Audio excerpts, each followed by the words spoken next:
এক গ্রামে রহিম নামের এক যুবক থাকতো। সে সবসময় সফল হওয়ার স্বপ্ন দেখত, কিন্তু সে কোনো কাজ করত না। দিনের পর দিন কেবল ভাবতো, আমি কিভাবে কি করব, কিন্তু চেষ্টা না করেই হতাশ হয়ে পড়তো। একদিন সে এক বৃদ্ধর কাছে গেল এবং বলল, চাচা, আমি জীবনে সফল হতে চাই, কিন্তু কিছুই করতে পারছি না। আপনি কি কোনো উপদেশ আছে? বৃদ্ধ হেসে বলল, এসো, তোমাকে একটা কাজ দেই। প্রতিদিন সকালে এই ছোট গাছটিতে পানি দাও, আর 3 মাস পরে আমার কাছে এসো। রহিম প্রথমে ভাবলো, গাছে পানি দিলে সফলতা আসবে কিভাবে, কিন্তু সে ঠিকই কাজটি করতে লাগলো।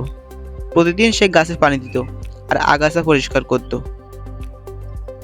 3 মাস পর বৃদ্ধ থেকে ডেকে বলল, কেমন লাগছে? রহিম বলল, আমি বুঝতে পেরেছি। প্রথমে মনে হয়েছিল কাজটি ছোট, কিন্তু নিয়মিত করতে গিয়ে ধৈর্য আর দায়িত্ব আর পরিশ্রমের গুরুত্ব শিখেছি। আজ আমি কোনো কাজই তুচ্ছ ভাবি না। বৃদ্ধ হেসে বলল, সফলতা রাতারাতি আসে না, ছোট ছোট পরিশ্রমে একদিন তোমাকে বড় সফলতা এনে দেবে। সফলতা চাওয়া সহজ, কিন্তু তার জন্য পরিশ্রম করতে হয়। ধৈর্য, নিয়মিত চেষ্টা আর কঠোর পরিশ্রমই সত্যিকারের সফলতার চাবিকাঠি।